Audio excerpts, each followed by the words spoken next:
लो जी सज्जनों दे मित्रों बेटियों, आज जनाब पंजाबी का सरनामा पेश कर रहे हैं तारी गज़ल। ये मेरे उस्ताद मोहतरम चौधरी तारक सिराज साहब की नज़र है। जो बंदे का संग टुटदा ना ते जुदाई पैंदी है इंसान दी इंसान नाल, ओदी याद च लिखदा भी कष्ट बड़े कट ले ने, बहुत कुछ कर रहा लेकिन मेरे अंदरों तेरी जेड़ी गल नहीं जाती, याद नहीं जाती। शायद कहंदा मैनूं यादां तेरियां होंदियां, मैनू यादां तेरियां आउंदियां ने, जद पंछी घर नूं आउंदे ने, जद आशिक जंगली घूमदे ने, जद पै जाए शाम आबादी ते, जद धुआं निकले समाधि ते, जद रुख भी चुप्पा वट लेंदे, जद ताजर खट्टी खट लेंदे, जद बिरहम कोई रोंदी है खून नैना दे जोंदी है, जद जोबन होवे दुखां दे, जद किस्मत गुस्से सुखां दे, बन तेज कटारी सीने च रत चुआउंदियां ने, बाबा जी मेरी यादां तेरियां होंदियां। वेले दी टाइम दी गल है जी, पुराने जमाने दे विच आलियां दे विच दीवे बाले जांदे ही रोशनी लई। टाइम दी वेले दी गल है, कहंदा जद आली दीवे बालदे ने, जद दर्द सनेड़े घालदे ने, जद सोचां सीना साड़दियां, जद सुख दा वर्गा बाड़दियां, जद पीड़ कलेजे चढ़ जाती दिल मुंदरी ते गम चढ़ जाता, जद पीड़ कलेजे चढ़ जाती दिल मुंदरी ते गम चढ़ जाती, जद चमके चंद समाना ते, जद नींदर चढ़े नथाना ते, जद गम दा आवा धुखदा है दिल दर्दां दे नाल दुखदा है, फिर बीतियां गल्लां बन यादां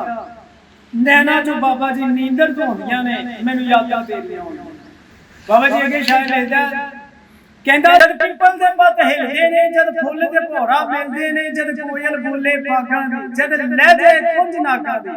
जद सरू सलामी देंदे ने, सुंबल भी घरे कहंदे ने, टाली दे पत महराबी जे, जद नाम सजंदा लैंदे ने, सावां दियां डारा फिर बाबा जी घरे घाटे वाले क्यों घोंदियां ने, ओ मैनूं यादां तेरियां होंदियां। आखिरी बंदे बाबा जी मौत दा आखिरी वक्त जो इंसान ते मौत तारी होती है, जबान रुक जाती है, बॉडी जड़ी होती है डेड हो जाती है।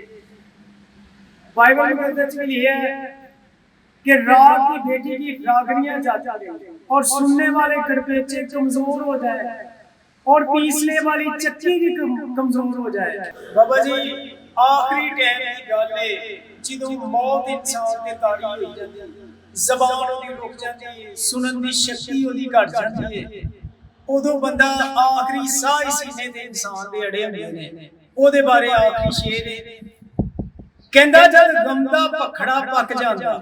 जद गम दा भखड़ा पक जांदा, जद साह भी चल चल थक जांदा, आखिर सीने रुक जांदा, सब आसां दा फल सुक जांदा। जदों बंदा आंदा बाबा जी की हाल है बाबे होरां दा, आंदा यार सीने ते साह ही आखिरी टाइम की गल हो,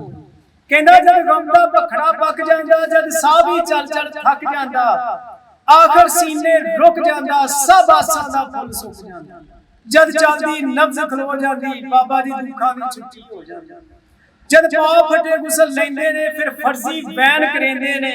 जद कब्रस्ताने खड़दे ने, तकबीरां चारे पढ़दे ने, जद ताजी पुट्टी कब्रे गैरां मिट्टी पाउंदियां ने, बाबा जी मेनूं यादां तेरियां होंदियां।